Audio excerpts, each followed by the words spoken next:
Hello, everybody. Welcome back to a brand new episode of the Going Racing podcast here on the channel. We are back off of the Homestead Miami weekend. Excited to talk about this one, about I guess it's like the Kyle Larson weekend we have to talk about here. But as usual, joined by Mr. Jay Cook himself. Jay, how you doing this week? How's your week gone so far? This is a Thursday night we're recording on. We got into the habit of doing Sundays, but here we are on a Thursday. How you feeling? Yeah, much better week this week than last. Last week was like half the week spent with whatever was going on with my stomach. So a lot better week this week. Gotten in some walking, gotten in some sun, getting a little watch tan going on, which I'm not too happy about. But it's been nice to have the spring weather aside from all the pollen and stuff. I'm supposed to get ice rain in like a day. Yeah, see, we don't have any of that, and I'm glad about that. It is what it is, and then it's supposed to It's like been warm really up. nice weather, but it's gonna get really not nice really soon. I know the heat's coming, so. Well, we'll see what happens there. I think it was supposed to be like 17 degrees here on one of the days coming up. Dangerous storm threatens big ice and snow is the first thing I see, actually. Yeah, see, you're getting ice storms and we're getting tornado storms again this weekend. So Austin and I are preparing to die once again on Sunday. Makes no sense because I look at the temperatures the whole weekend, it's above freezing. And the day where they say there might be ice rain, it's going to be 18 degrees.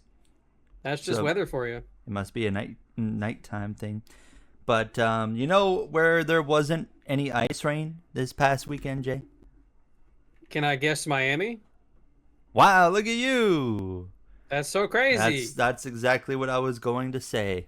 That was impressive. So, we had it's like some... I can read your mind. I guess you can. We had some Homestead Miami this weekend. And it was certainly an interesting weekend with trucks and Xfinity, as well as the Cup Series all in town, and the typical, just, the driver that can rip the wall is the driver that's going to be the most successful, and it was Kyle Larson pretty well the entire weekend. We'll just start, of course, off as usual with the Cup Series race, and although Larson won, Jay, we saw a very different kind of Kyle Larson win, not only at Homestead but just in general, where a lot of races that Kyle Larson wins, he's usually dominant, and we didn't see that. He only led like 20 laps, I think, the entire race. So a very different style Kyle Larson win, but it's still, for me, as the race went on, it still kind of felt inevitable that it was going to happen, even though he wasn't dominating. I could tell if the run went long, there was a really good chance that 5 car was going to work his way to the lead. Yeah, and I mean, at the end of the day, a win is a win, right? Whether you dominate or not, he still got the win. So Larson was the best driver of the weekend, that's for sure. Fell just short of sweeping all three races. Thanks, Sam Mayer. And obviously on Sunday, he had a really good long run car and was able to run down the guys in front of him and pretty much made every single pass look pretty easy. Bowman helped him on the pass for the lead by putting himself in the fence and then not being able to gather it back up enough. But still, Larson, I mean, it definitely wasn't easy, but he made it look easy.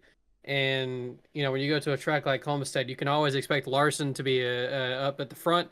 And he clearly was all weekend. And like you said, was one Sam Mayer incident short of a weekend sweep.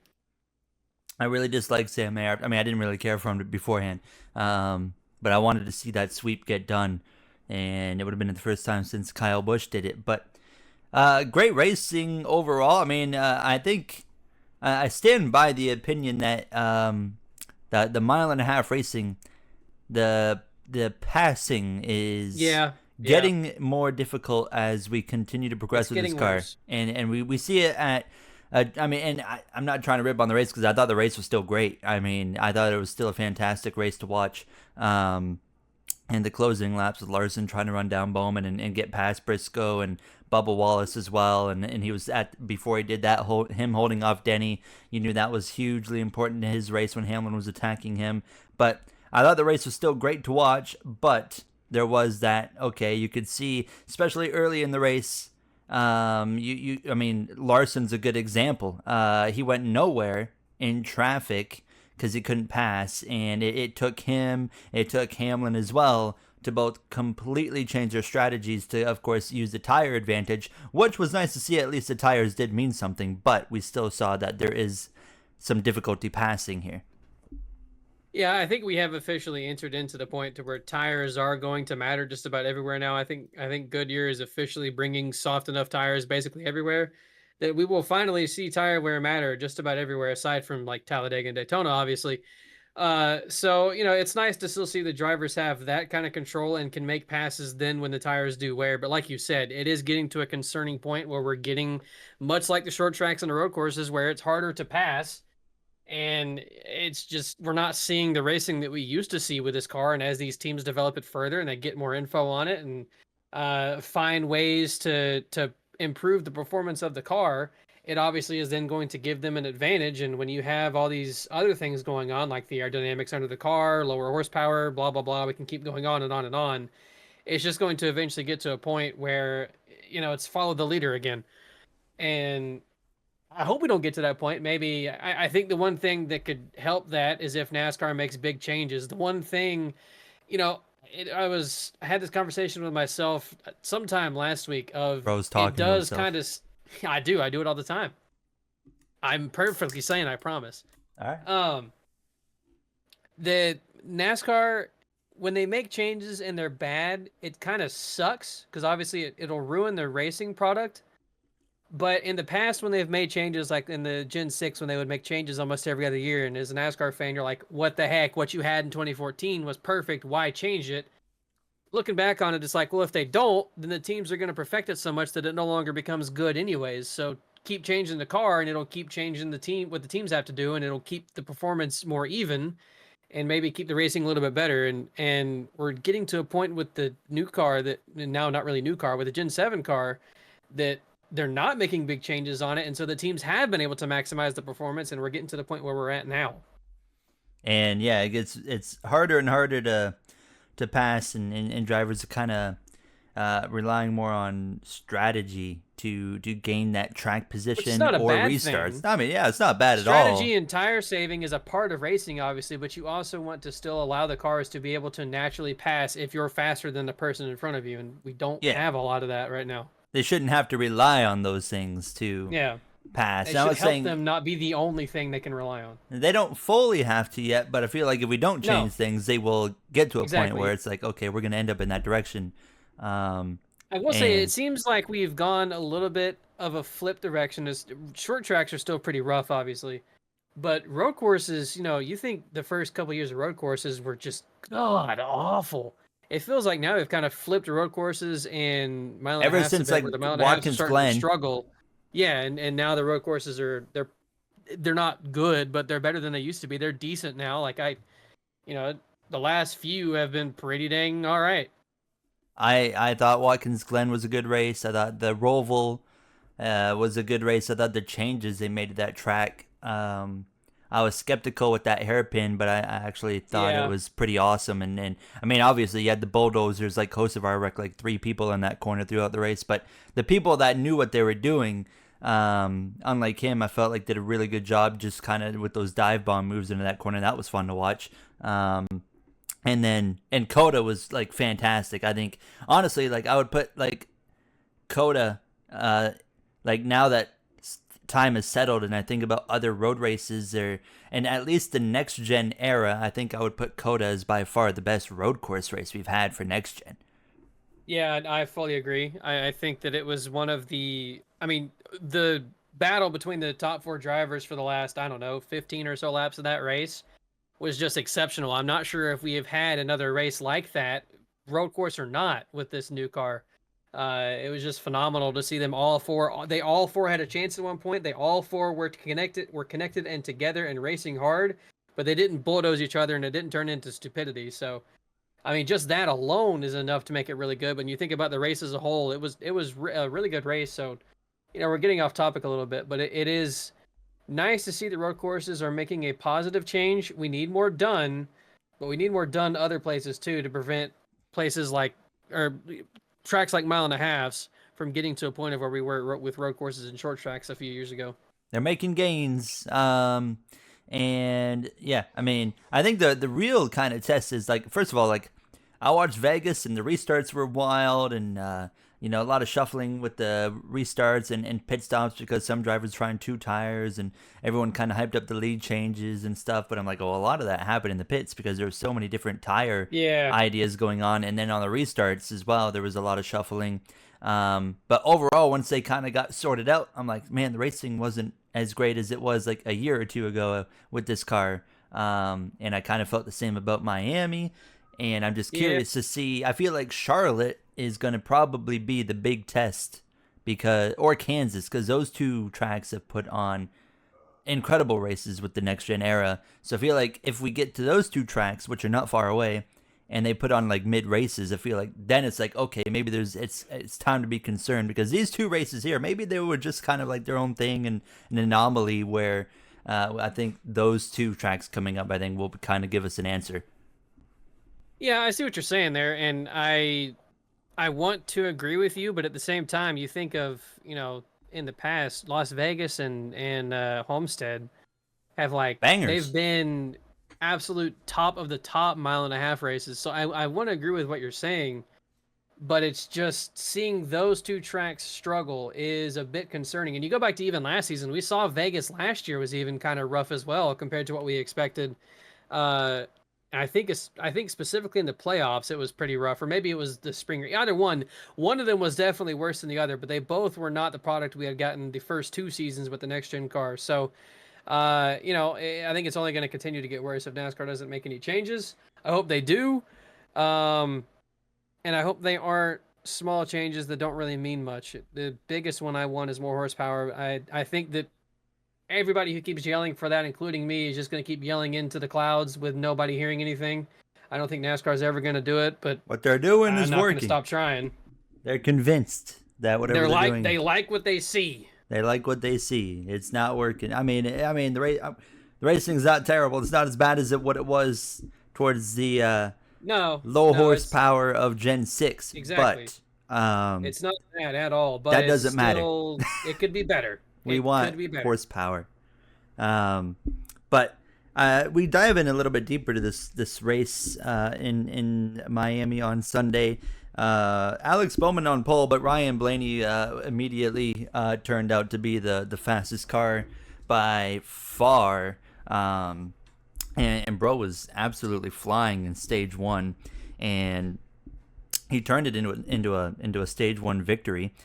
So very quick, but Ryan Blaney has he's 10th in the points, but he has had like a really rough few races recently. Like he has had a few. What has he had? 3 DNFs this year already?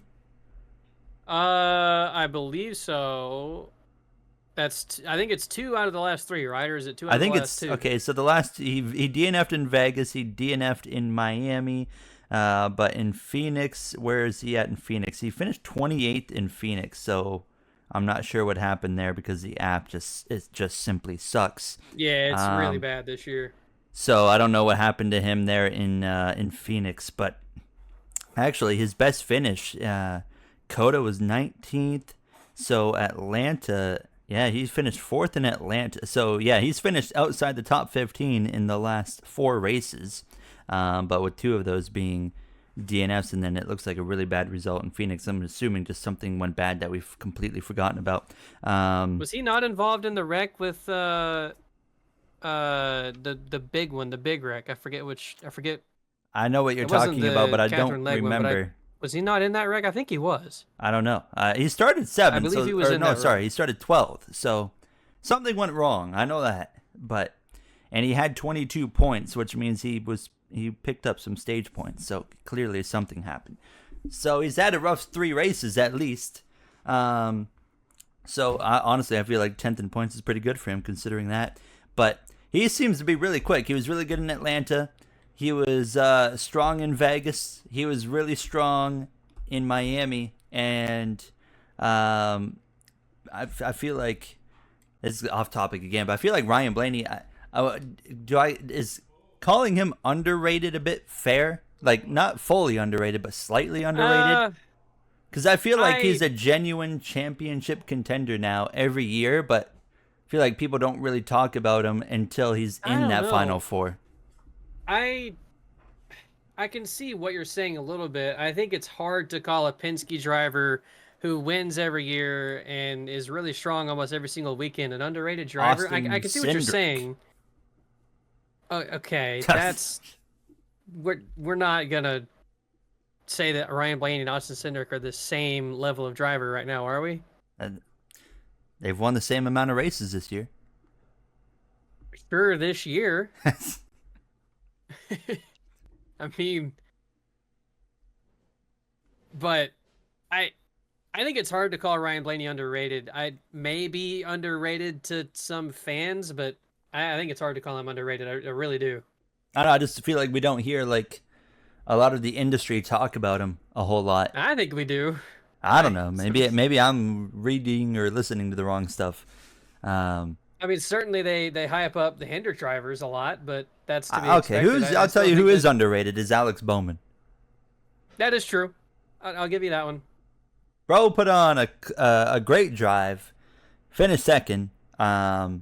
But Him and Bubba both had like fantastic weekends. they both had very good races. I was and Briscoe as well finally stepped up. I was a bit scared he was going to win actually.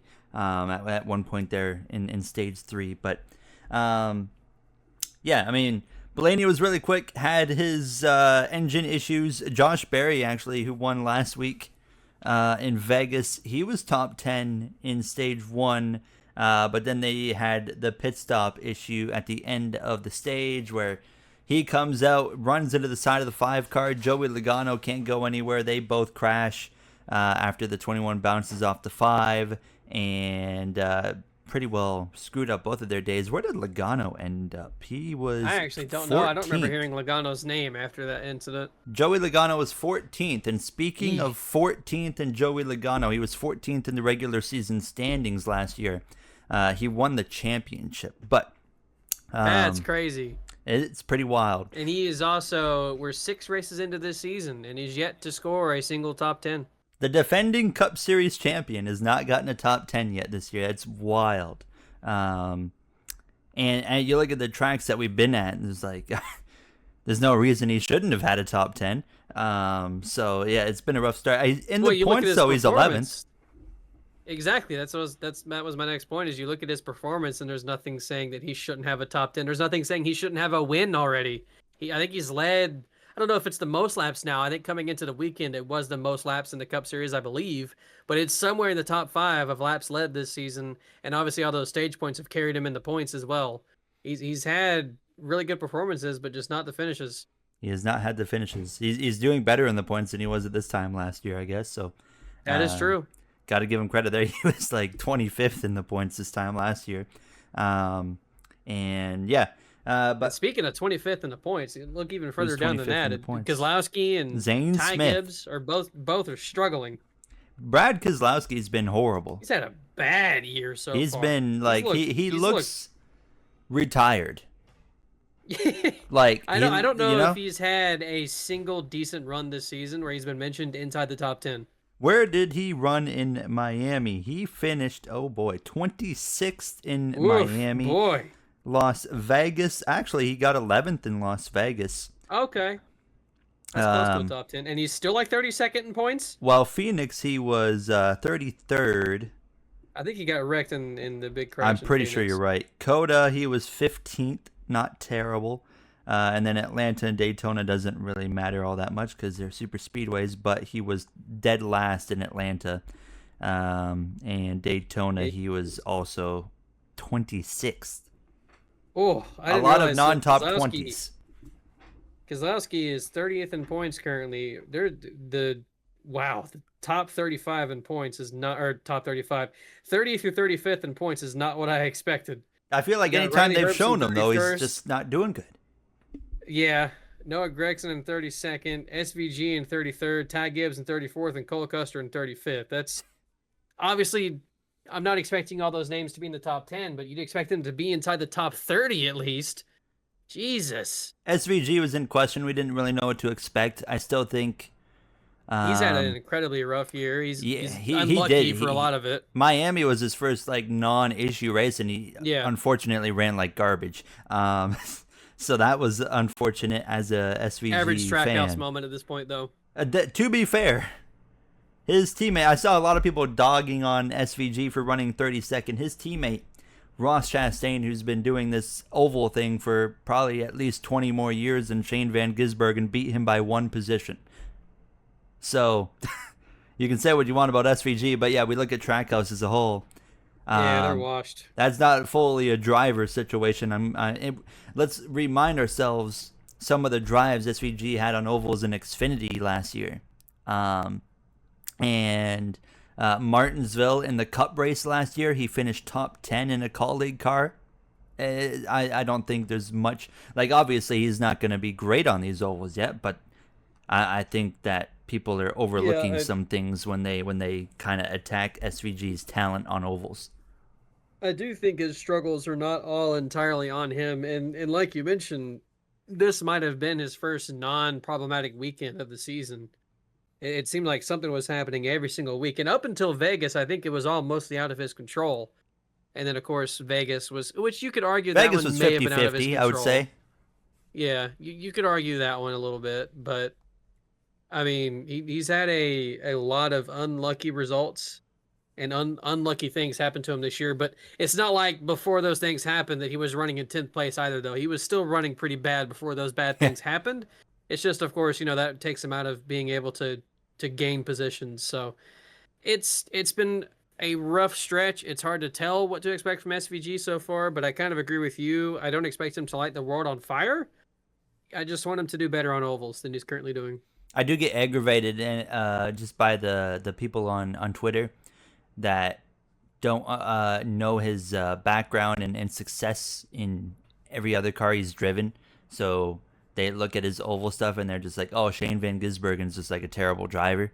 And that grinds my gears because, like, we know what this guy is capable of in other cars and what he's done. So it frustrates me to see the ignorance of the fans that are too stupid to look beyond a circle, basically. Yeah, but I can't say I'm surprised. It's NASCAR fans. They are behind F1. They are the most reluctant 100%. to watch and know about any other motorsport on the planet. And Formula One fans are the worst thing on earth. I love Formula One. We're going to talk about China in the Chinese Grand Prix in a bit, but just got to add it in here before I forget. F1 fans are the worst things I've ever seen. Oh, they're insufferable. In my entire life. They are absolutely insufferable. Like NASCAR, a lot of NASCAR fans are horrible, but they don't hit the same level as F1 fans. It's just unbelievable. They are so bad. Like when Oscar Piastri says, I'm going to win this race over Lando Norris, his fan base just blows up. And Oscar Piastri is the worst teammate in Formula One. He beat my driver. Anyways. Yeah, Shane Van Gisbergen. Go on. I think that comes down to a bit of people on Twitter that became fans because of Drive to Survive, and they have no other motorsport experience is the wrong word to use, but for lack of a better word, no other motorsport experience. And they're also just insane fans that run Twitter accounts because they're chronically online. So that's what we see a lot, is the chronically online morons. It is a weird spot for F1 to be in, like that, where like you have a big influx of fans who don't know anything about any other racing. And I've seen some fans. When is season 7 of Formula One coming out on Netflix? I've seen some fans who say they simply don't even watch the races. Like they just like cheer for like the personalities and stuff. Which is it's interesting because, if I'm a sport, I wouldn't want that personally. But I agree. It's so far it's worked out fairly well for them, obviously. But I don't think long term that's the most viable path for your sports success. It's also not a path for success as anything IndyCar and TV ratings. We'll talk about that in a little while. Let's get back on Homestead and kind of dive into wrapping things up there and then talk about the rest of this race. I just noticed, Jay, that the NASCAR app now has a thing it's got a box and it says Xfinity fastest lap beside it. However, I don't see like that beside any driver's name. So I don't It see. it's not a box. It's like I think this has been there, but you may have just gotten it because you're Canadian. They highlight the color of the Oh, driver Bubba with the fastest Wallace. lap, I believe. So yeah, Bubba has it. Oh, okay, I see. Okay. Thank you, NASCAR, for making an improvement to your app. Let's remove the I playoff don't. section, but add a fastest lap. I think we're yeah. I think we're 6 races in, and I'm not sure if Fox has mentioned it a single time. They did like a couple times. I have heard them mention it Okay, after the but fact, like after the race. at the end, okay, I was gonna. That's what I was gonna ask. If they say it during the race, it doesn't matter. But if they say Like it after, then with actually who has it, then okay, that fine, that matters. come playoff time, that's going to be a really important thing that I'm sure NBC will handle way better. Or even come close to the end of the You'd regular think season, so. that's going to be like an important thing too. Could I be an can just important hear thing. it now that Lee Diffie is going to be yelling when somebody gets the Xfinity fastest lap and it saves their playoffs or something. He's gonna like lose his fucking mind, It's going to be like which I'm not complaining about, by the way. Omendinga, fastest lap coming to the line. He makes it in over Chase Briscoe. That's going to be an interesting one. I want a moment of like F1 where you have, let's say we're like cutoff race to make the playoffs or something, and there's your driver. You have one of your teammates is in the championship by 1 point or in the playoffs by 1 point, and so one of your teammates is not running so good or something, and they pit with like 3 to go and come out and steal the fastest lap away from the guy who was going to jump you in points and knock you out of the playoffs. I want an F1 moment like that I can assure you, where they once pit intentionally to get sought to get fresh tires. as soon as the Hendrick driver gets eliminated from the fastest lap point, that thing's going to be gone. It's gone. Especially the 9 car or the 5 or another 24 too. Yeah, Byron's quite a popular figure. Any Hendrick driver, Homestead, Miami. Stage number 2 was won by Denny Hamlin. Oh, that's right, because that was the one that went green really long there and allowed that strategy that Hamlin and Larson tried in stage 1 to play out a lot better in stage 2, where of course those guys, and I mean others did it, but they did it of course better than anybody, but they ran a bit longer than the rest of the cars in front of them, gave up more time on the pit stop, of course, because of the fresher tires that were on the other cars, but then they gained it all back with their fresh tire advantage. And we saw Ryan Blaney, who was dominating the stage, kind of fall victim to what we talked about earlier, Jay, where it was really hard to pass. So lap cars, they always fight harder to remain on the lead lap against the leader, but it was nearly impossible for Blaney to pass like these lap cars because of that difficulty. Whereas like I think about Gen 6 days specifically, I don't want to try to get too nostalgic here, but it was passing wasn't ever easy for the leader on lap traffic, but they would always be able to just find a way and get around them within, a lap or two. But now, I mean, we saw Blaney was stuck for several laps all the way up until Hamlin and Larson ran him down, and then they both passed him, and they were able to get through the traffic because of their tire advantage. But Blaney just, it was a bit frustrating. I get it, but it was a bit frustrating to watch the first place car struggle to pass, a 33rd place car. Yeah, I mean it's like, you have all this advantage. You're faster than all the cars in front of you. You're better than them. All this stuff until you get in their dirty air, and then your arrow's taken away, and it's taken away from under the car. So then you can't really go do anything to the guy in front of you. It's only doing things to the guy behind you. So yeah, it's one of those things where the advantages you have of being a faster car go away as soon as you get into the dirty air. That's why we don't see the passing so much. And that's why a car that's, can be half a second a lap, if not more faster a lap, can get in the dirty air. And then it's just, well, I can't go anywhere because I no longer can drive my car. So yeah, it's one of those things where it's not quite that exaggerated yet, obviously. I think the time to complain about it is now before we get to that point. And and then we hope can say NASCAR we does told you something so. about it. But we might be the only ones talking about it. Really, I'm not sure if it's another. I'm not sure if anybody else is bringing it up, and we reach like 5 people a week. So Hey, I we're don't think like we're gonna be 400 on YouTube though. I don't think we're gonna be the bringers of change on this one. And we're pulling like an average of like 9 plays now on Spotify. It's gone up. Oh, all right, it's 9. It's almost double what I said. We're I building a apologize. platform. We are I slowly was getting there. unfair, or I was unaware with our game. We are going to have guests on eventually. I said episode 10. We're not far away from there. We're like 3 weeks I away. thought we were gonna have one on, like a few weeks ago when you first brought it up, but I didn't Oh, realize. no, I meant for like episode 10. Oh, Yeah, okay. or probably episode 11. I want to get 10 under our belt and then do one, so Okay. that way we're comfortable. But yeah, I mean, I try to not pay attention to those things, like with that difficulty passing. But I don't know, like, because a lot of people don't seem. Well, it's hard not to. Yeah, I mean, for me, it's also hard not to. Like, I just see it; it's right there in front of your face. But I feel like a lot of people kind of ignore it.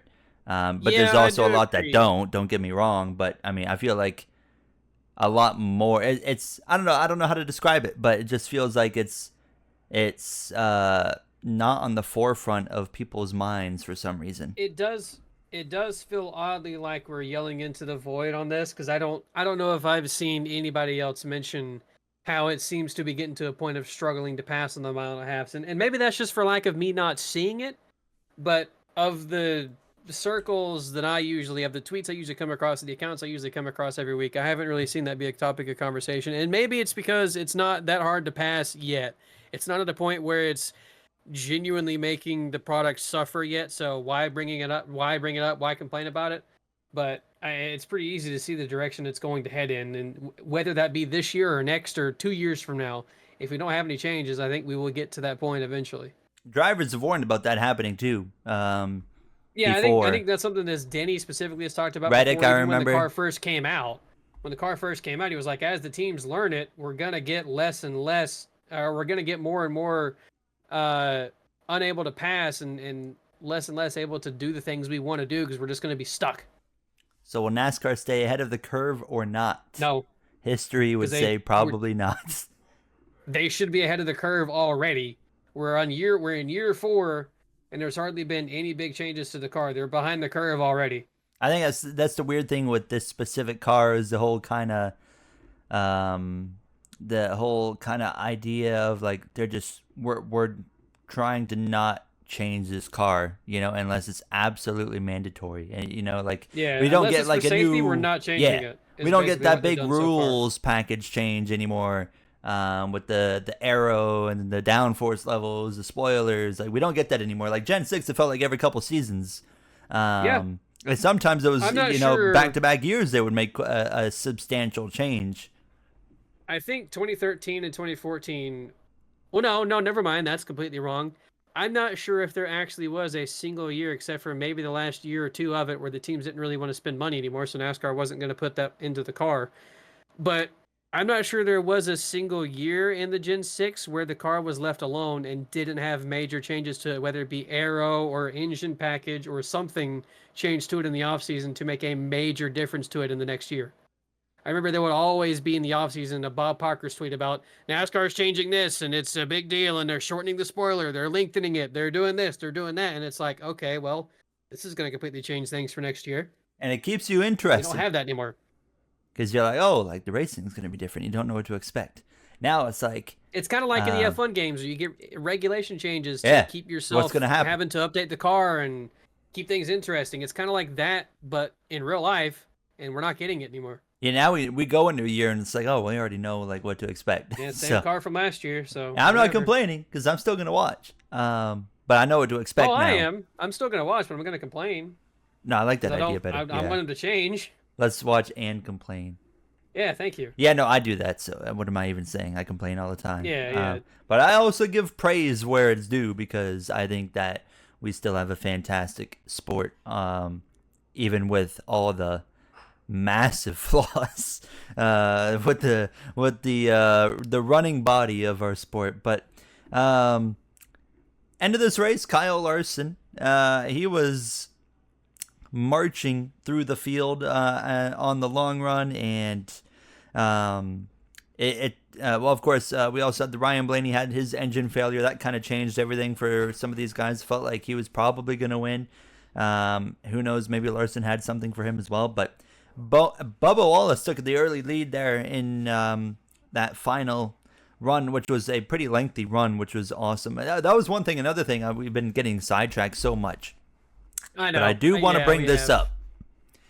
I loved that we have had 2 consecutive races that didn't have some silly late race caution and forced us into some overtime restart to decide everything. We actually had We've in had Vegas.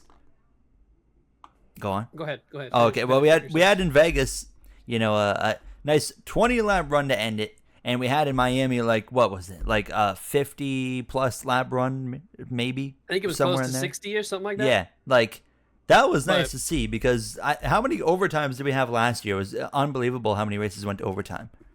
it felt like there was a streak of like 8 or 9 races where it was overtime every single week. And I think it was something close to that. I think it started around Nashville and just went on for like the rest of the summer where every race was in overtime. 'Cause I remember seeing tweets being made about it and stuff of like how many races of the last however many have been in overtime, and it was an astronomical number.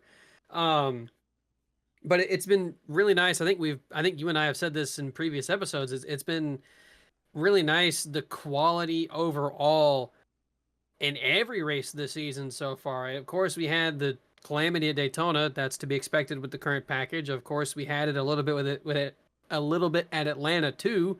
Again, expected with the package. But from Atlanta on, it's been just 4 weeks of really clean, really good racing where there's still incidents, there's still things that happen, but you come down towards the last 50, 60, 70 laps of the race and they actually get some long runs in. It's clean racing for the lead, it's respectful racing for the lead. It's been really refreshing, and it's been something that whenever I have been watching the old races from like 2007, 8, 9, whatever that Vody's been uploading, it's been something that I've realized how much I missed long green flag runs. Even though they kind of can suck, you do get really strung out. I've weirdly missed them. I've missed the clean racing, but good battles to the toward the end. We haven't had that the last few years. This year we have, and I hope that's the trend we continue on. I am looking forward to the race where we have overtime and it goes into like 3 overtimes and they keep crashing. Yeah, we're gonna get it at Just some point. just because I want to go on my bit of how overtime's not the problem and it's the drivers that are the problem, because some people like Yeah, I overtime's agree the with worst that thing ever, too. and I'm like, it's not, overtime is not the problem here, people. It's the guys driving the cars that keep creating the extra overtimes that are the problem, and then they come Yeah. back at you like, well, NASCAR puts them in the spot. NASCAR does not tell them to go be stupid in overtime. Okay, they tell them to go race for 2 laps and get the best result you can, not to plow through Yeah, the guy you in front of you. you can yell at NASCAR all you want for creating overtimes and wanting to make sure that the fans that are there and watching on TV, whatever, see a green flag finish. So they're going to do whatever they can to make sure that happens. And you can yell at NASCAR all you want. At the end of the day, they're not the ones in the car. The drivers are the ones in the car controlling the thing. It's like Hamlin said about Daytona, where Cole Custer shouldn't have been as aggressive and he didn't need to do things then. He had time to set up the run, to set up his moves if he needed to. He didn't have to do it right then. It's the same thing for overtime. You don't have to drive through somebody just right then. You don't have to do this stupid, desperate thing, because all it's going to do is lead to you either being wrecked or wrecking somebody else, and nobody wants that. So And a lot of those crashes are the the driver in midfield control. Yeah, in overtime. They're always like midfield. It's like, bro, where are you going? Like, you're not gonna win. So you might gain a spot or two, but you're not gaining anything now because you just wrecked yourself and froze the field. exactly. So, man, fans, I don't know. The fans that think overtime's the problem and not the drivers, we're just gonna have to agree to disagree on that one, because I just don't understand how you cannot blame the drivers in that scenario. But that is again off topic. Miami, Yes. Kyle Larson. He had to hold off Denny Hamlin, who was throwing a lot at him fairly early in that last run, and he ended up being able to hang on, and they stretched though. That was the longest green flag run of the day because they just made those pit stops after a caution, and just they all were comfortably able to make it to the end. Not by a whole lot, but they were in good shape, so they didn't have to worry about fuel or anything. But it was the longest they had to do on the tires. But I mean, we watched Larson hold off Hamlin, but I was really curious to see how he was going to do on that last run because I didn't really know what to expect. But he did the Kyle Larson thing, Jay, where he just he ripped the wall better than anybody else, and in the end, pressured his teammate Alex Bowman into a mistake after passing the 19 and the 23, and made the 48 screw up and basically made things easy for himself to go win that race. But I mean, that was just a classic kind of Kyle Larson Miami, just better than everybody kind of moment where he can just put his car right up on the wall. And he did hit it throughout the race, but in that final run, he pretty well did it perfectly. Yeah, that's one of those moments where it's just that's Kyle Larson. There's nothing I could do to beat him. When he's good, he's unbelievable. Yeah, he had one of those just total dominant weekends, and again, like we mentioned with Sam Mayer and Xfinity, if it wasn't for that, he would have won all 3 races. I mean, the dude, and that's not without issues either. Our Truck Series, he wrecked himself with 20 laps to go, I think, something like that. Yeah. No, sorry. He had like a 40-lap run, so it must have been like 50 to go when he wrecked. Okay, well, still, he spun himself, wrecked himself, had to climb back up to the field because of that. Xfinity, there was multiple different things that happened. Well, actually, was there? Because I wasn't watching Xfinity. That was during Sebring. Yeah, we were kind of away, but from what I saw, he was pretty well in control the whole time. Okay, so never mind on that one then. He still dominated the race, and then obviously the Sam Mayer thing kept him from doing that. And then Sunday, he was not the dominant car of the race, but still showed up where it mattered. And when you get on the long run towards the end of the race, I mean, by the end, by 10 laps to go, at that point, he's the fastest car on track. It doesn't matter if your tires are better than him. It doesn't matter if you run the wall better than him. It doesn't matter if your car is genuinely faster than him. He's going to find a way to get that speed, to be the quickest car, to be the best guy there. And that's exactly what he did. And, even though he did pressure Bowman into a mistake and Bowman made one, I think the pass is going to happen no matter what. I think Larson wins that race no matter what if it stays green, which is exactly what it did. So I don't think Bowman or anybody would have had a chance there. It was that was Kyle Larson's race to lose, and he didn't. He went out and took it away from Bowman and won. It's still a great drive from Alex Bowman as well, and as you mentioned, can't discredit almost anybody in the top 5. No, they're all great. At that point, they were racing for second, and it was just Kyle Larson's race. So Larson wins, puts himself in the playoffs. After a rough kind of first few races, he's gone on a solid stretch here with his top 3 in Phoenix, his whatever he did in Las Vegas. Actually, I have no memory of where. Oh, yeah, he had 9th after looking like he was going to be in position to win. But he's up to 2nd in the points now, 36 behind William Byron. 3 Hendrick cars, Jay, in the top 3 in points. Byron, Larson, Bowman. The other one, Chase Elliott, down in 6th position. There's been a lot of conversation. I don't know if you've seen it, but there's been a lot of talk about Chase Elliott lately, and his just kind of poor execution on finishes, and I see a lot of it come down to the same thing that you and I, as Jeff Gordon fans, in his late years complained about, was the crew chief, Alan Gustafson. Yeah. I think that's been the complaint of Chase Elliott fans for a long basically time. His entire career. We see it every year. Think back to Charlotte in the Coke 600, where for some unknown reason he pitched Chase Elliott, and that cost him the win. He's done that with Jeff Gordon before, and I remember it screwed him. 2019, something like that. Yeah, he did it a lot of times with Jeff. I don't think Gustafson is the worst crew chief ever, but he certainly makes a lot of bad calls in very crucial situations, which can make him look like a really bad crew chief. But I think back to our first episode of the podcast, just after the Clash, when he had that really good weekend, won the Clash, looked not necessarily dominant. I don't know if it's hard to look dominant in the Clash, but he kind of did.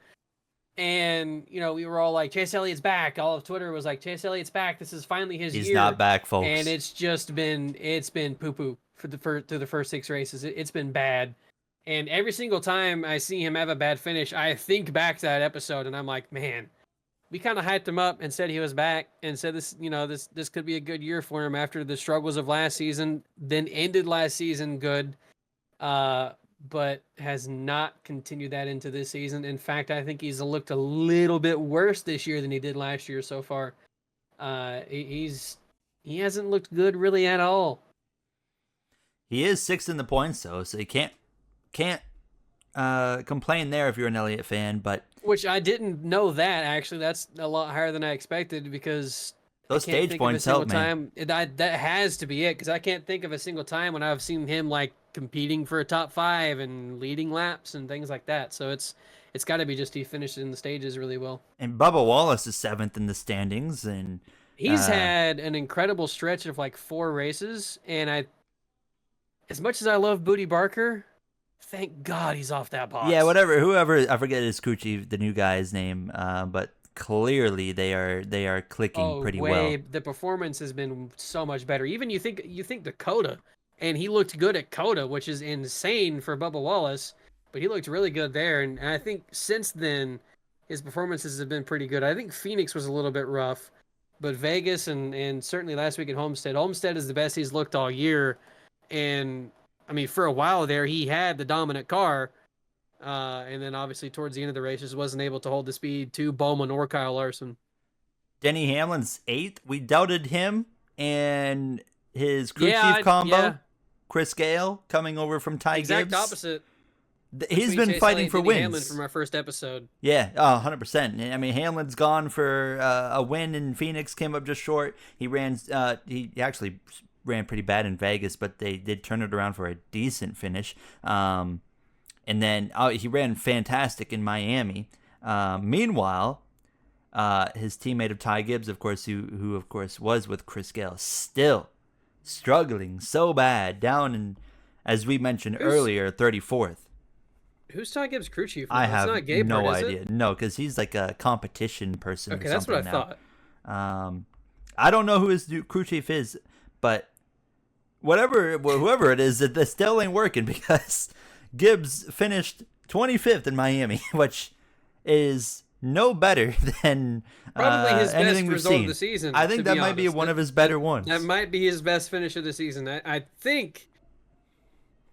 I don't know. I can't remember the graphic now, but I think it might have been every race. He had like a 16th Phoenix, or something, didn't he? Oh, did he? I think that might have been the 500 or something. Oh no, you might be right. Actually, hang on. I'll check real quick. 11th in Daytona. Okay, so he had 11th. So that was. Wait, are you sure that? 11th is Michael McDowell. Okay, I'm looking at the duels. Oh, I clicked on the duel. Forgive me. I clicked on one too when it said. I also did. He was 16th in Daytona. So, yeah, that's his best result. And then after that, it's just. And 16th is nothing to really celebrate over. So, but maybe if you're a Ty Gibbs fan, that is worthy celebrating for right now. I mean, it was for a week, and then you look at the next 5, and well, it's 30th, 25th, I think, is his third best race of the year. I think he finished like 20. I think he finished like 24th or something in Phoenix, which was like his next best one. Did he not wreck at Phoenix? Something went wrong, but he recovered. I remember. Okay. Well, I say recovered, like Atlanta. He still finished 32nd. Give me a second for Coda. Coda. He 22nd in Vegas. And Phoenix, he finished 25th. 25th in Phoenix. Okay, so he has had 25th before. So Vegas of 22nd is his best result outside of Daytona. Yikes! I just don't understand what is wrong there. I don't either. I don't think it's a talent issue. We saw what he did in Xfinity, against a very solid crop of drivers. Maybe not the best up-and-coming Xfinity class he's ever gone against, but there was still a solid crop there, and he destroyed everybody. And there was moments last year where he looked really promising earlier in the year, and then it felt like mid-season he kind of just faded until, he faded and hit that low point that does not seem to have any sign of getting out of. Like I just don't understand. Like I really genuinely like can't even speculate what might be wrong because it just doesn't make any sense. Yeah, I think he's just at this point. I mean, so much of sports in general is about your confidence, and I There think at this has to point be a confidence issue. he's kind of just hit the rut, and he is stuck in it, and I'm sure his confidence is completely destroyed. And the way he ended last season with so many issues with the team, and his bad performances on his own, I'm sure it shot the confidence. And when you have that pressure on yourself, I'm sure he pressured himself to get wins. So all that combining together, I'm sure has completely shot his confidence. And that's probably the biggest thing that's leading to the performance right now. He's in a Joe Gibbs car. I can't remember who the crew chief is, so I can't say His new whether the crew teammate chief at is maybe good or Briscoe bad. just put up a great effort. Exactly, yeah. Briscoe got the pole for the 500, which you know may or may not have been illegal. Ran top five And in then Miami.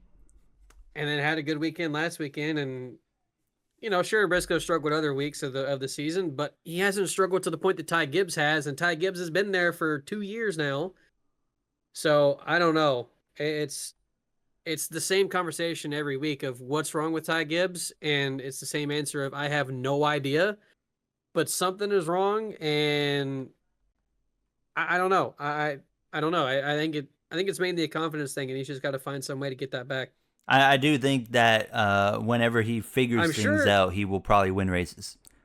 I'm sure that being finally allowed to go do, and I say finally allowed, I have no idea if he's tried to or not, but I'm sure that him going to do a dirt race and going to do some different racing for once to get maybe into a better mindset did not work very well on getting into a better mindset when he flips in the He first tumbled corner on on the the first first lap lap. of the race. But I'm he sure made that like did the not main help race. when he was tumbling. He made the main race, which is for your first time in a dirt car. That's impressive. Um, Yeah, I will but say, but I'm sure the confidence was not helped. the first lap of the main race, you're tumbling down the Yeah. straightaway, so that's not great. Um, Man, um, the soft part in me is like I've always been a Ty Gibbs hater, but I'm like, man, I kind of feel bad for him right now because I'm like, bro is not having a easy time right now. Yeah, something's wrong, and it might be a combination of team and driver, but I think it's mostly driver, and I think it's all something to do with just his confidence. Give him some time; he might figure it out. He's got a. I mean, you'd have to think he's got a good team around him. They just, they just got to, like I said, they just got to figure things out. They're going to Martinsville this weekend. Maybe they can turn things around there. And I just realized, yeah, it's 400 laps this weekend, not 500. I forgot about the spring race being 100 laps shorter. But Which yeah, may be a good thing. maybe we'll see. Honestly, I didn't mind the playoff Martinsville race. I thought it was probably the best Martinsville race we've had of next gen.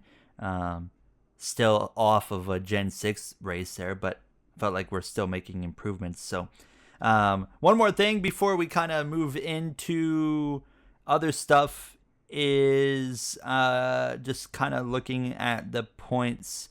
Kyle was still kind of having a lot of bad luck, but Trackhouse, of course, is such a weird one where Chastain ran like hot garbage in Miami. He wasn't running really good in Vegas until they got the pit call right and then got the track position and they were able to hold on pretty well. But like, I don't really know what to make of Trackhouse because they got, Suarez, who's actually put some good runs together recently, and now he's actually climbing up towards the playoff spot while Chastain's kind of fading. And then SVG's kind of having his races. I'm like, I don't know what to think of that team right now. Like, are they garbage or are they solid? It almost feels like it changes every week. Like, just you don't really know. When Hendrick comes in, you know what to expect from Hendrick. You know what to expect from Gibbs and Penske. But like Trackhouse, it's like one week they're gonna be top 10 cars, and the next week they're gonna be running 25th to 30th. I think for Trackhouse, it's a lot about how. I mean, this goes to a different discussion of practice, right? So I think when you're a team like Trackhouse, you got to show up with the setup right, and if you miss the mark, well, goodbye to 30th place, and so that's probably what happens. Is they just some weeks they hit it, some weeks they don't, and that's likely what leads to to the performances like that, to where they're so up and down. And a different conversation of, should there be more practice, should there be more consistent practice, and not split into two groups of 20 minutes where the second group always gets the better of the first group, and all that good stuff, all that fun conversation that we've been having for the last few years Such now. a stupid um conversation. it No, I kind of disagree, because I think, or do you? As in, I think we both feel the same way that NASCAR should have practice, and it's yes, stupid we don't. yes. But yeah, yeah, It shouldn't be a conversation. okay, Is what okay, I'm trying to that's say. kind of what I thought you That's were what I'm. saying. Yeah, that's what What I'm I trying thought to you were say. saying. Yeah, yeah, I agree with you. It should not be a thing we have to discuss. Kind of almost like horsepower. It should not be a thing we have to discuss, but here we are. Uh, so yeah, I think it's just a thing of, show up with the setup, hope you got it right. If you don't, well, rip. We are almost 5 years past this pandemic. Why are we still using saving money as an excuse to limit practice? It started And during the like, pandemic to save money. You're telling me 5 years later, when you're pulling more revenue streams in IndyCar and other motorsports who have no problem going back to their fully and they fledged just sessions, a a $7 new billion $7 deal, billion deal, TV deal. and it's about we need to save money? No, no, no, no. Like, I don't buy. I bought it at the beginning because it made sense during COVID. well, that's like, it was. I don't buy either it now. last week or the week before. I forget which podcast it was. I think it might have been DBC, but I don't remember who said it, and I don't remember what podcast it was. But it was basically somebody saying, we're not saving money. They've let us spend less money at the track, but we just spend it in other ways now. We just find other ways to spend it, whether it be testing in simulators or investing in other things to help us figure out the setups at the race shop, or whatever we have to do. We're just spending it in other ways. We're not saving any money. We're just spending it in different ways. So just bring back the practice anyways. And it makes sense. It makes sense, because we're NASCAR. If NASCAR is going to save the team's money in one direction, they're going to turn around and spend it another way to get more of an advantage, to find more advantages. So they're not going to stop spending that money. They're just going to spend it differently, and it makes sense. If NASCAR is not going to regulate how the teams spend, which I'm not saying they should, by the way, but if they're not going to do that, then you save them money here. They're just going to put it somewhere else. So it's not really saving the team's money. They'll always find a different way to put that money in to something Exactly. different that'll hopefully make their cars go quicker. So frustrating, very frustrating. But NASCAR gets the final say. Jay and I just talk about it because we're passionate, and we're gonna make sure all 9 people on Spotify hear about that, and 400 of you ish on YouTube. But another one, Brad Keselowski's 30th in the points. We already talked about his situation, and then Gibbs as well. And one final tidbit for points is Jimmy Johnson is still outscoring Cody Ware. Still, after one race. Yeah, and he's only 20 points behind Cole Custer. I forget who it was. Yes, Cole Custer, thank you. He's only 34 behind Gibbs. So, yeah, full-time Cody Ware, by the way. Shout out to Cody Ware. Didn't he crash in Miami, or no? Maybe I'm just so used to seeing him crash. I don't remember that happening, but I don't think he did. It's yeah, very possible. Who knows? He'll probably crash in Martinsville. But yeah, we got Martinsville coming up. We'll talk about that at the end when we do our predictions and stuff. So I guess we can move on. We can very lightly touch on trucks and Xfinity. Of course, Xfinity, Jay and I didn't really get to watch. We were both doing a iRacing 12 hours of Sebring, where we ended up second place, which is fun. Fun 12 hours we had together. Don't talk about the crash.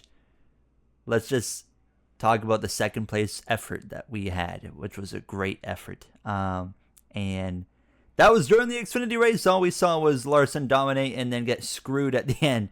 So with Sam Mayer kind of bouncing him out of the way, or not bouncing him out of the way, bouncing him and spinning his tires. So we didn't really see anything of that, so we can't speak on it. Trucks.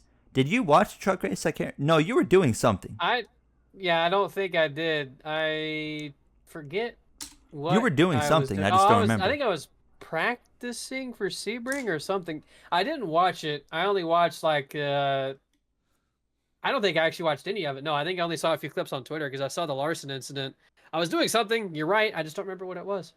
Him, Heim, and a few others were scrapping it out quite a bit. And I think it was Denny Hamlin said it probably best on his podcast. Larson was kind of taking it easy on those guys, making it a fun fight. And then once he realized he had to go after he crashed, that was when he actually like put it on the wall, and then just drove by everybody.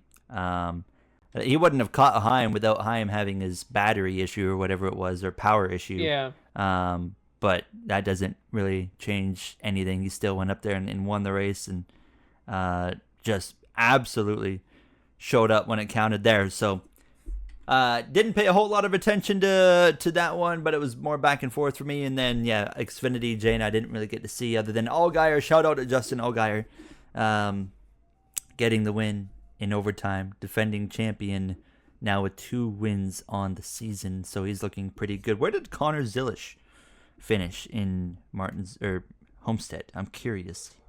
He finished in 12th, so not bad.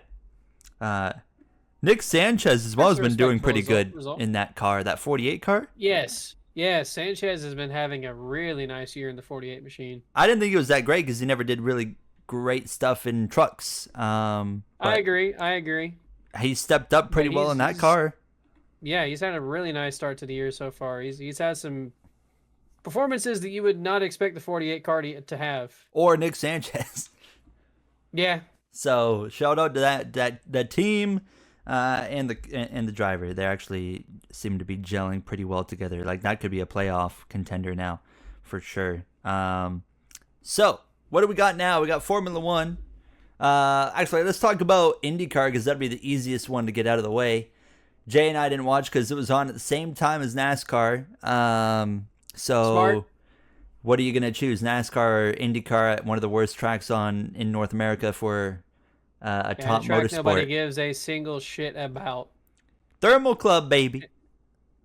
And I think it was oh God, what's his name? Now I can't think of his name. The driver, oh God, Rahal, Graham Rahal. I saw the thread, but I didn't read it. I saw where he was tweeting like people, because somebody mentioned like, of course nobody cares because it was a shit track and shit product and all this stuff, and he like listed all these great things that happened during the race, and I'm like, okay, 2 counterpoints. One, on at the same time as NASCAR, most IndyCar fans are also NASCAR fans, or vice versa.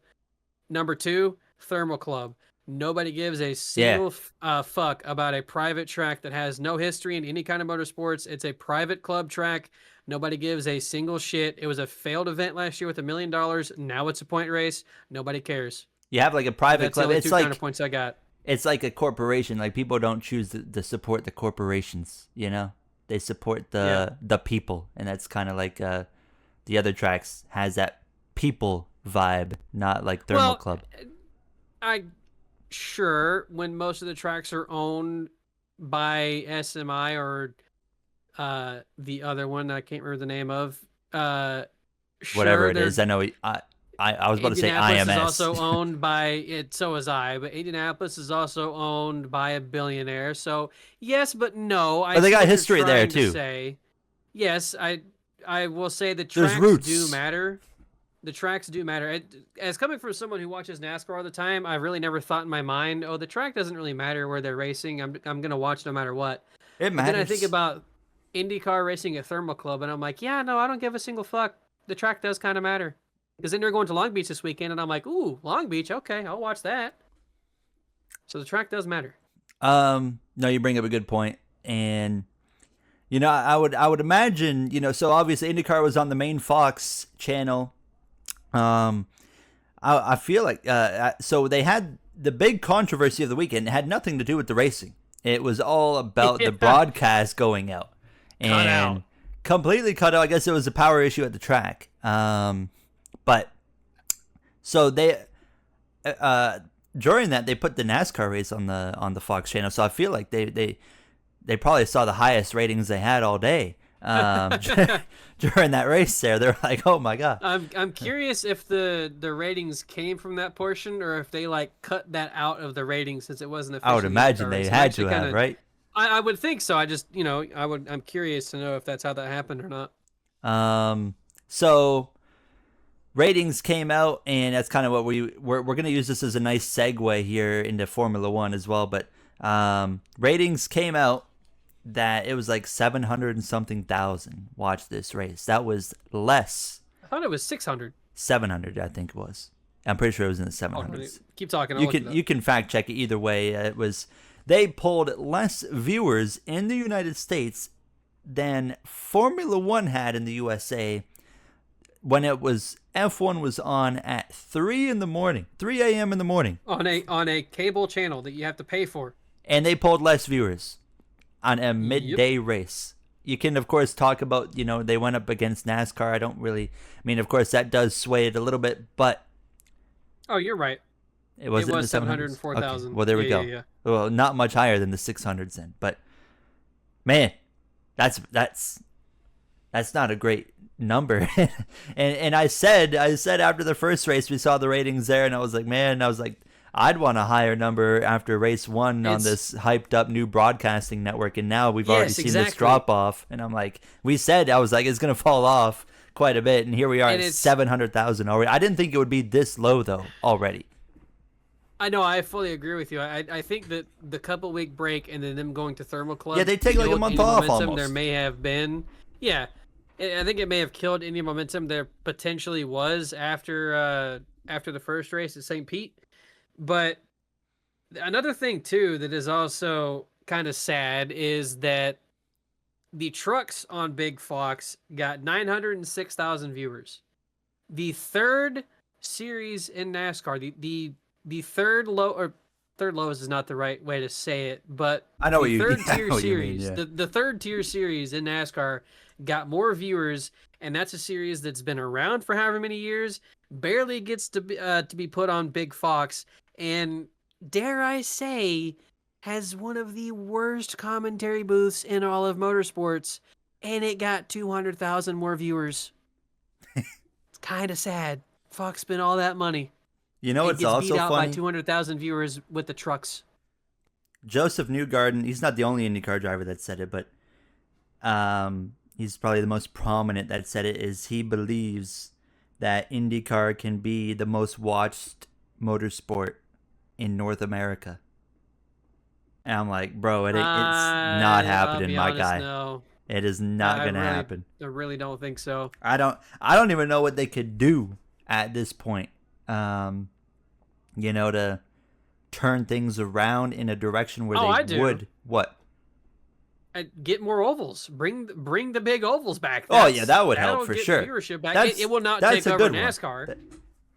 I think no matter what they do, NASCAR. I don't think it can ever take over NASCAR. I don't think that's possible. Because like I said earlier, most NASCAR fans most IndyCar fans are NASCAR fans. You're not going to get a giant group of people that pay attention to IndyCar and also don't watch NASCAR. It's just not really going to happen. So and IndyCar is never going to take over NASCAR, but can they get more popular? Yeah, sure they can. You know how they do that? Go back to places like Texas, like Pocono, Auto Club's dead, like Michigan, go to Chicago, go to other places that are big mile and a halves, that are exciting, that are fun, that people like to see. Texas is one of the worst tracks in the country after the repave. 2 years ago, I think 3 years ago, that race that they had there at Texas was one of the most fucking insane things I've ever seen. What did they do the next year? Goodbye, Texas. No longer. We're gone. Not coming back anymore. It's stupid. One thing I'll say one thing. The main thing I watch IndyCar for, it's probably for the wrong reasons. I wouldn't say the wrong reasons, but I watch IndyCar for just because when they went to those larger ovals, you mentioned Auto Club or the Pocono, the Texas, even just watching it on TV and you're seeing the speeds and the moves, I'm like, that is dangerous. Every I lap couldn't feels even, really intense. yeah, I couldn't even consider doing anything like that. I'm like, that looks dangerous. That's how it feels during the Indy 500. Is Yeah, like you can yeah. tell these And it motherfuckers gets you are so flying and on involved. the edge of just one little wrong move with the steering wheel, and bam, they're in the wall at 200 mile an hour. The danger of those Indy cars at those big tracks is what made me a lot more interested in It's IndyCar, 8, 9 years ago when I was a it's teenager. also what made NASCAR really popular way back as well. It helped NASCAR's popularity was helped because oh shit, this is dangerous. It's something I cannot do. Let me go watch these 40 crazy ass motherfuckers that go out there and run around at 200 miles an hour and they only have a little wall stopping them from flying out of the track and into the parking lot. And what did So IndyCar it's do? the They danger went of it was away the from that. allure as well there. Yeah. Both series have. Yeah. Which But not that I'm saying I want it to be dangerous, by the yeah. way. NASCAR and IndyCar should make it as safe as possible, but the speeds, at the end of the day, the speeds are what people want to see, and it's what you need to have.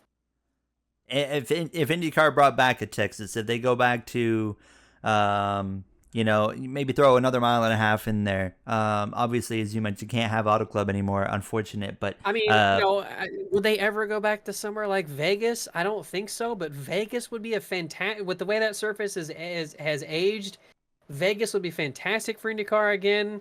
Miami. Chicago, I don't know about Miami. Miami may be not that great. I know they went there before.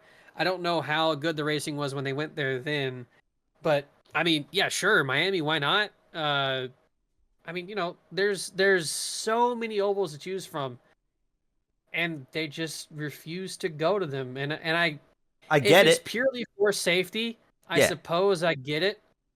but But your series is dying, and if you look at the way it was even just a few years ago, you look at your highest viewers, and even now, it's all on the ovals. mm-hmm. Yeah, that's the problem for IndyCar is I feel like there's a lot of people that watched it for the same reasons we just said. Um, there's that danger element that's just so high in IndyCar on those big ovals, and that used to be like the so prominent in that series, and now they've completely gone a different way. That's the thing that sets them apart from every other series too, and they keep trying to do this we're better than F1 thing, compare ourselves to F1, and I think that's also where the issue comes in, is it feels like they're trying to directly compete with F1, and that's their kind of part of their reasoning for getting rid of ovals too, but it doesn't make any fucking sense.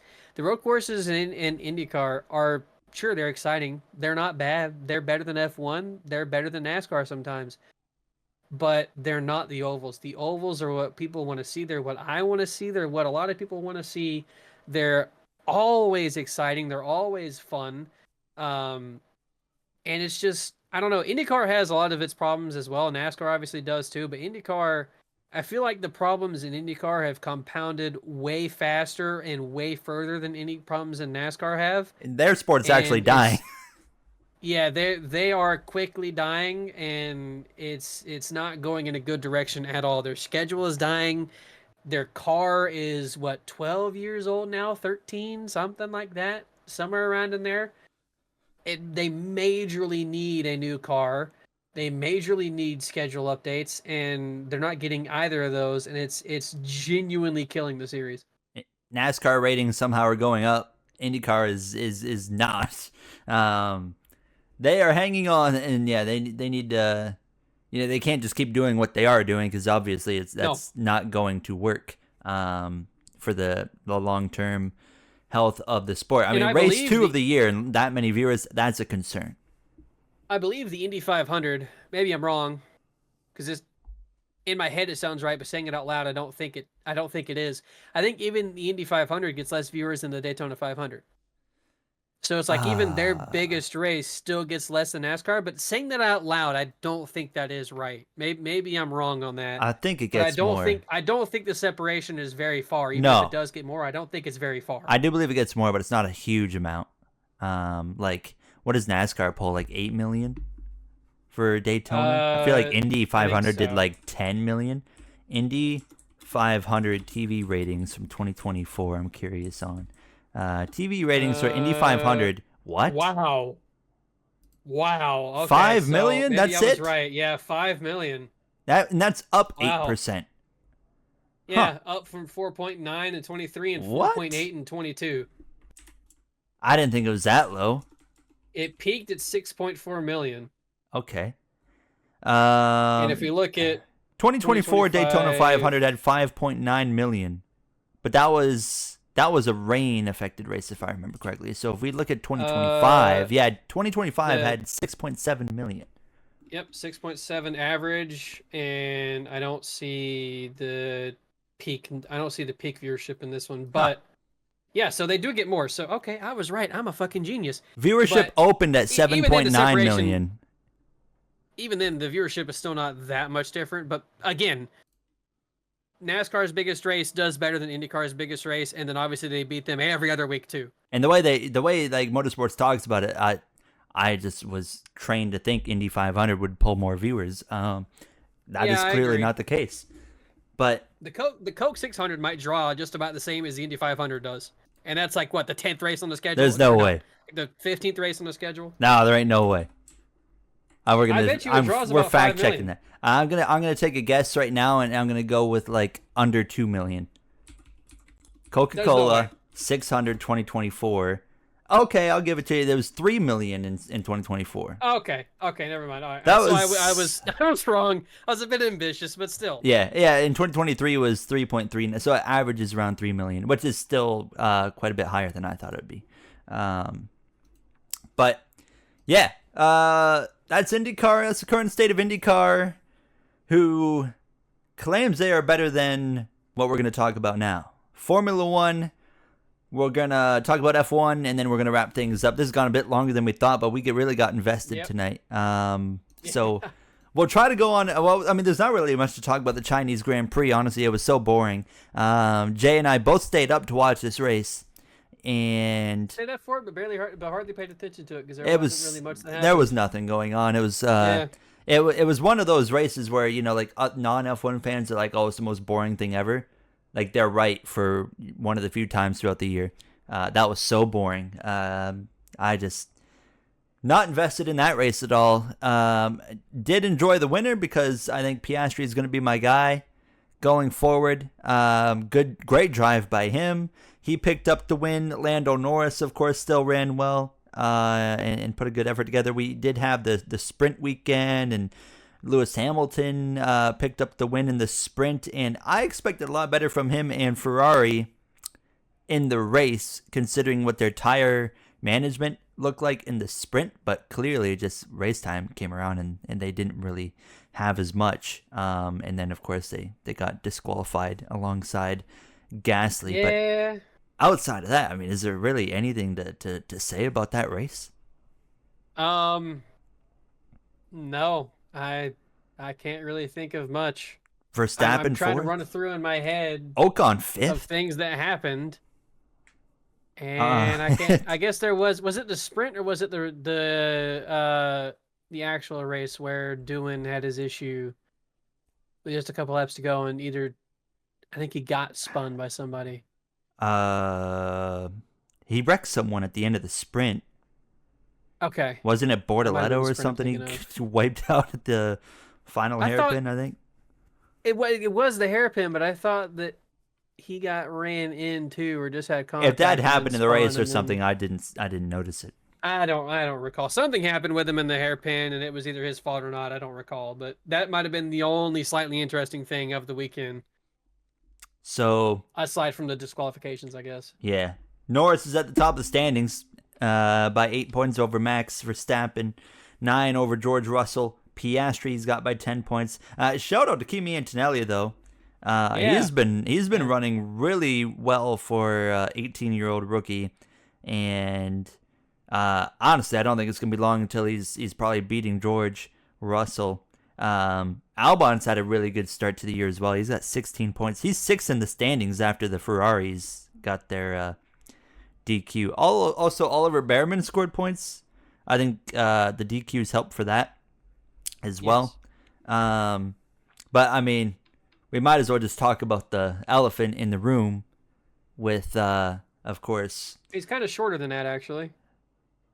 Yeah, no, you're I'd not say wrong. maybe I'd say maybe like the dog in the room or something. Yuki Tsunoda is finally getting his Red Bull opportunity, but something I'd always Not in the hoped way that I for, wanted. not in the way that I wanted either, because I've always hoped this would happen, but now I don't know. So, is he going to do anything in Japan? They're throwing him in. This could go either like historically incredibly well, or this could be an utter disaster. You're getting thrown into this second Red Bull car that has ran like garbage for probably a year and a half, and you're getting thrown into this situation, and it's your first attempt at your home race with a Yeah. very passionate fan base. Um, so it could go unbelievably well, or this could be a complete disaster. And I do believe, though, like I have a hope that it's gonna go well. And I don't know. Like I said, I'm not a big fan of Lawson. Um, but I am convinced that it's not a driver problem in that second car. I agree. And So I think, like, I'm not a big fan of him either, but I do think that giving him only 2 races and then just tossing nasty, him out is nasty, insane. Is nasty. absolutely fucking insane. Yeah, it was a really bad and rough 2 races, and criticize him all you want for that, which we were, Mm-hmm. but tossing him out after 2 races is fucking insane. It's also not fair to Yuki because, like you said, you're throwing him into this car now when he maybe should have gotten the shot in the first place and gotten his official shot at it, where he had the entire offseason to work at it and be prepared and be ready for that ride and be ready to take over that car. And now he gets thrown to the wolves in his home race. And it's just it. Red Bull has created this mess for themselves, and it's insane. I mean, I can feel that Yuki should have gotten that seat over Lawson all I want, but I don't want him thrown out after just 2 races either. It's really dumb and it's stupid, and I don't know. Red Bull is definitely not the good guy in the situation I think, yeah, for a yeah. lot of reasons. Red Bull used to be my favorite team because I just Yeah. liked how they were, just like edgy and kind of they let their drivers race no matter what. Um, and I always appreciated that, especially in Formula One. But man, they have quickly become a team I really don't respect a lot at all. With Well, it's hard to when their main guy, Helmut Marko, is the yeah, biggest fucking moron in F1. I mean, I can't say how much of a moron that guy is. I can't stand him, and him when had Jar get out of the car in Australia and he was crying, and Marco called it embarrassing. Yeah, Like God forbid your yeah. driver have emotions, you know. And that's like the 10th worst thing he said in the last year. Yeah, dude's insane. But yeah, I just the way they operate is just so it's borderline disgusting. And I at the same time as well. I mean, I think it just goes to show maybe how good Max Verstappen might be. Um, as in like maybe that car is just not as good as we think it is, and Max Well, is it's just able definitely to get not. so much more out of it. But we also do know that that car is designed Yes, to be around his driving style. So if you which don't I match think is that, why I think that's why pretty much all of his teammates have struggled since they started building the car around him and started prioritizing Max Verstappen. It's just the car is certainly built for him, uh, and he has a certain driving style that I'm not sure that many others can match, and it's why a lot of his teammates have struggled. And even if they have looked good before becoming his teammate, um, but yeah, I kind of agree with you. The way that Red Bull has, even through the whole drama of the Lewis Hamilton Verstappen championship battle in 2021, I was like on Red Bull's side of their the way they were doing things, and like so many fans were calling out Red Bull for the way that they acted and the just the general way that they did things. And I was like, well, you're just hater Lewis Hamilton mm-hmm. fans. You just don't like the way they do things, and they don't take bullshit and no nonsense and all this stuff. And now I look at it and I'm like, I don't know, maybe they had a point. maybe this team is a little dumb. Sure, some F1 teams can be crybabies, uh, but they're all hypocritical. Mercedes. They all have their own moments. That's exactly what was in my head, by the way. Toto was the first name that popped into my head when I said that. Um, but Red Bull, yeah, I don't know. Their leadership, their main guy, obviously, I don't know if he's a CEO or what he is, but he's a clown. And some of the things they do and some of their practices are just stupid. Yeah, and you put that well. Pretty straightforward. And we look at, Japanese Grand Prix. Tsunoda says he's Tsunoda has been very confident about getting in that car. So I am curious to just see. I mean, what like I hope he does we'll well. have I an really idea. do. We'll have an idea in Q1. Like how is this going to go? But I as well hope for the best case scenario, and he's scoring points in his first race, and I just If I it just goes hope for something bad, good. if it goes bad, there's a lot of things about that it's just like, well, why even sack Lawson in the first place? Then just stay with him. It's just I don't know. And if it goes well, yay for Yuki, but also then why not have him in the car in the first place? Why even try a lot? So it's you only gave him 2 races. I think the conversation, no matter what, is why only Lawson for 2 races. But I'm glad Yuki's finally getting the shot at the Red Bull seat. I've wanted him to get that shot for like the last 2 years now. It's just kind of shitty the way that it happened, and it's not the way that I would want him to get that seat. But now that he's got it, I hope he's able to perform and keep the seat. I wonder if it was just like a move of desperation, seeing like okay, Lawson's going nowhere after 2 races. We're okay, we can't lose any more points. Let's at least maybe try to gain some with Sonoda. And like they're thinking about the Yeah, constructors championship, and they're like, this might be our I only hope agree. to try and salvage that before it's too late and they wait too long. It doesn't make it I any agree better. with you.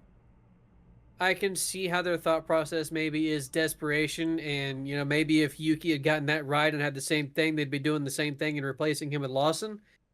But it's just then the thinking is it's still okay. Well, then why go with Lawson in the first place if you're only going to give him 2 races? If that is your leash, if 2 races is your leash, and then he is gone, why even give him the chance? So what if Sonoda runs 2 really bad races?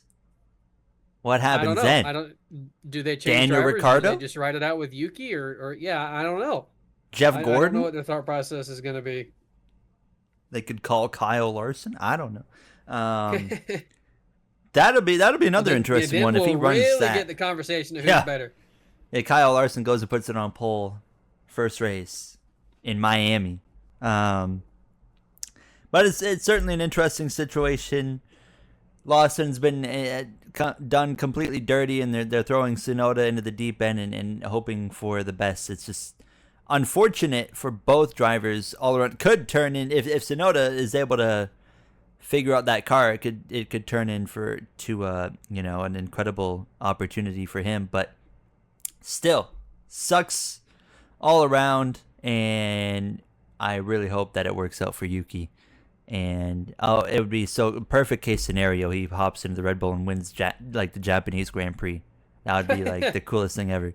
I think they would need it to rain if Unless they're gonna win. But I think that only happens if Verstappen is out of the race. The Red Bull will find a way to make him give that spot. It's like Piastri. McLaren will find a way to make Piastri give up the spot to Lando. So, which they didn't this weekend, I guess. So that defeats my Lando point. But wasn't close still, enough. so yeah, I don't know, but that would be great if that happened. Will it? I think there's about a 0.5% chance, maybe a 2% chance if it rains. But points, I think, is a positive result for Yuki this weekend. But that's not a result I'm gonna say he should have. That maybe is what Red Bull expects him to have. I just hope he does well and does enough to keep the seat. I don't know. It's going to be interesting to watch for sure. Not this weekend. No, or is it this weekend? Next weekend. Next weekend. Okay. F1 next weekend. So we don't have any F1 picks to make on this week's show, and that's what we're going to dive into right now, wrapping things up here from week 7, I think we're on, for the Going Racing podcast in 2025. So, Martinsville this weekend. We don't do IndyCar picks. IndyCar is in Long Beach this weekend. We'll see how that goes. An exciting racetrack there. Actually, probably one of the best IndyCar road races to watch, just in terms of the challenging portion of that track.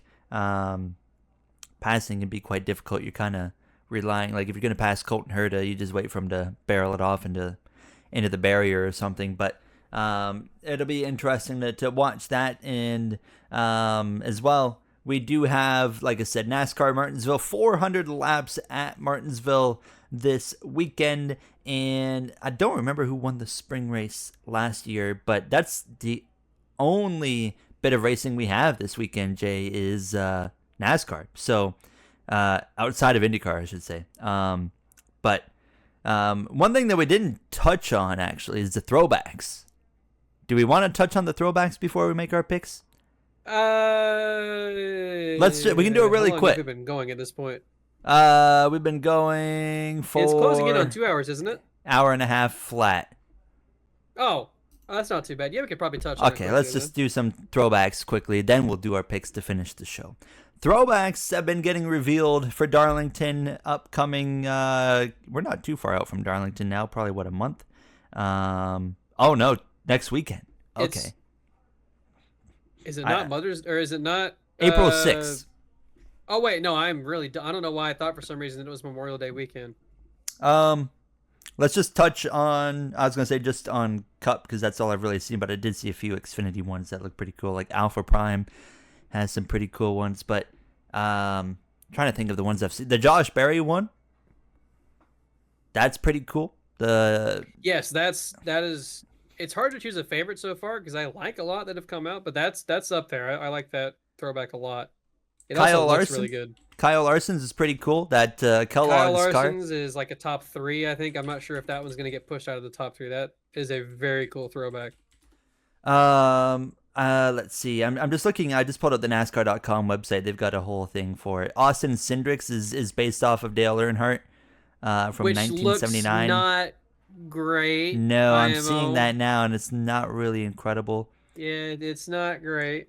The 5, like we said, is good. We'll save the big talking one for last. Denny Hamlin, he's doing a Carl Edwards throwback, but I'm looking at the Hamlin throwback in. I see the big thing with the throwbacks. By the way, I do not see. I can link it to you right now. Actually, Okay. I just remembered that. Okay, there you go. Thank you. So scroll past the obvious one that we'll talk about here momentarily. Yeah. So they got the 11 of Hamlin. I see what they're going for, but it almost, don't like it?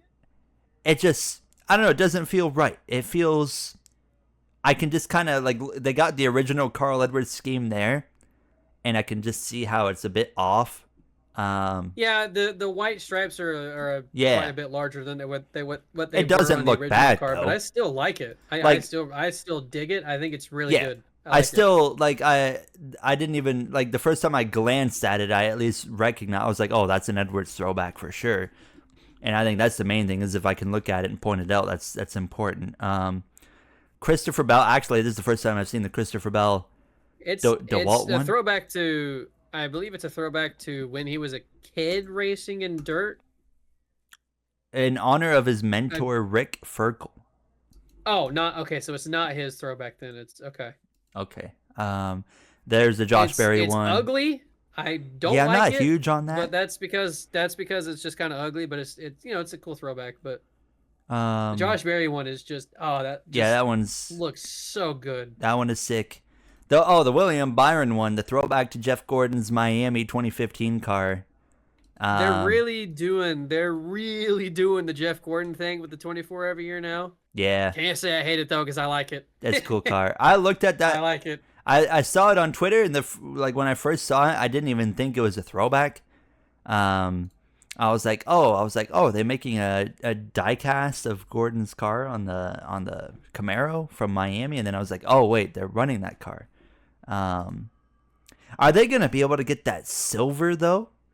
or is it I just don't gonna? know. There's no way because it's just a wrap now.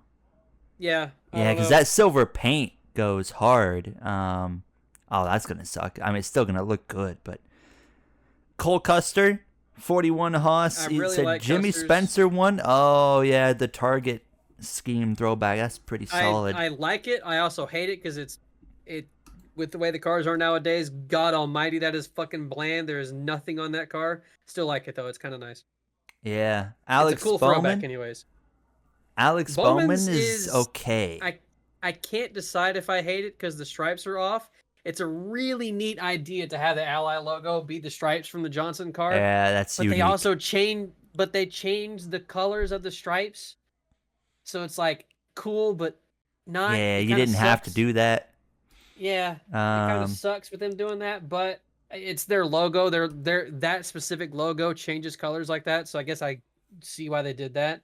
Still kind of a cool throwback, but it's not 100% accurate, but um, Before we talk about the big one, let's just jump into Xfinity.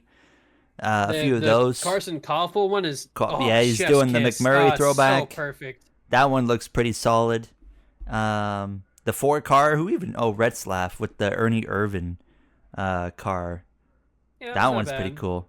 Um, and then who do we got? We got All Guy are running. What is that? Brant I don't Heritage know. Chevrolet. I think that's supposed to be just some kind of branding throwback. And then the 8 car, I have no fucking clue what the 8 car is supposed to be. Like it's apparently supposed to be a Dale What Jr. in the throwback. world? I don't remember seeing this car Three ever. Doors Down throwback. That's a band, right? Yes. There's an Adam Petty throwback in the number 10 for Daniel Dye. That one's solid. Um, oh, Christopher Bell's running the Xfinity race. I see, and he's doing Yes. the same theme, just it looks different. Yes. Okay. Oh, the The 20 Brandon car. Jones one is nice. Yeah, The that one's Brandon Jones cool. one is really nice. Yeah, I like that one. If they The don't Kenseth have, one. as much as I hated the yellow bumper on the real car, if they don't have the yellow bumper here, which I don't think they do, it's ruined. You mean orange? It's or yeah, orange. Sorry, It doesn't look like it's it based off of the renders it's here. disgusting. I hate it. Ruined that car. But looking back on it, it's kind of unique. And there's no Yeah, I orange remember bumper, and that's really that slapped disappointing. that Home Depot stuff on the back Yeah. there. And it started a trend of other teams doing the same thing, and it was so bad. How about Brennan Poole in the Jeff Gordon Bugs Bunny throwback? Bugs Bunny throwback. That's Yep. cool. That's cool. Mm-hmm. And then Jeremy Clements in the Harry Gant 51 throwback, pretty solid. Ryan Ellis in the 2001 U.S. Legend car throwback. It's a throwback to himself. Okay. The Zilich car, I can't decide if I hate it or Oh like it. wow, I that don't number know. is awful. The number font is What is fucking that? atrocious. What is that a It's throwback so to? Buddy bad. Baker. Okay. Huh. I think the Wait, that's scheme's not a okay. Dale Jr. throwback? Nope. Well, you're probably thinking that's a nationwide throwback or something. Yeah, that's exactly what I thought it was. It's not a That's bad not scheme. Huh. But I feel like the sponsor and the number don't look good with the rest of the car. 1987 Buddy Baker throwback. Okay, hold on. 1987 Buddy Baker 88. Let's just see what this looks like. It kind of looks like one of his. Ugh. Oh, you're thinking of his. It looks like his. I think that's a Ugh. 2016 nationwide car. Is what that Yeah, 15 reminds or me 16 of. is what I thought it was. Yeah. Is what I thought it was, yeah. Just the colors instead of blue on the bottom, it was blue on the top. Dale Jr. always had some cool looking nationwide cars. Other than the one he ran in 2017, I thought was ugly. But outside of that, I always thought he had some really cool nationwide cars. But now let's just talk about the main one that everyone's been talking about. Chase Elliott, number 9. That throwback with Unifirst. God awful. It's a throwback to Ken Schrader in 1994, and I saw the picture, but I want to bring it back up one more time just so I can see it again. Yeah, that it's a throwback to the Kodiak It's scheme. horrible. There's nothing. I mean, It's so bad. I just man. The green on the bottom of the car is different. The number color is different. The design on the front is different. it's The just original so scheme does not have a incredibly gray bad. base either. Oh no, So, you're right. Actually, yeah, and yeah, that one it's is so bad. arguably the worst throwback of all time. I think I agree with you. It's Um, of the throwbacks that have been attempted to be a legitimate throwback to yes. a former NASCAR scheme. It's got to be top five worst. Which is I do disappointing because you hope look at the last like 2 or 3 years before of Chase Elliott's throwbacks and like the they were Dale pretty Jr. darn one good. last year was pretty cool Yeah, with that one was pretty UniFirst. good. Yeah, So it's like, what happened here? but Um, this year it's just oh my god, I like they I didn't even try. I do hope they get like bullied hard enough to be Yeah, like, maybe. okay, we're gonna change it. Because it is genuinely And the horrible. thing that gets You me know, is like I've seen people say that it has to be brand, it has to be the issues with that. And while I want to agree, look at last the year, throwback from last year. yeah, The thing was gold, blue, and red yeah, it just kind of it and white. eliminates all of And that. like, yeah, it's just I don't know. I don't know. And then you look at the other Hendrick throwbacks, they look pretty darn good. Yeah, absolutely. So it's just I don't know what the issue was. I don't know. Somewhere along the way, somebody did something wrong and they approved it anyways. So this weekend, Martinsville. Let's do our picks and wrap things up. Last week, Jay on the Cup Series I picked Blaney. Wow. I was looking pretty Rip. good for a little bit. And I think I picked Larson. You did. So once Let's again, go. you get to go first. Martinsville pick for the Cup Series. Who do you have? Ooh, that's a real good question. This one's a bit harder. My gut tells me to go with Denny Hamlin, but can I really trust Denny Hamlin in the big 2025? Um,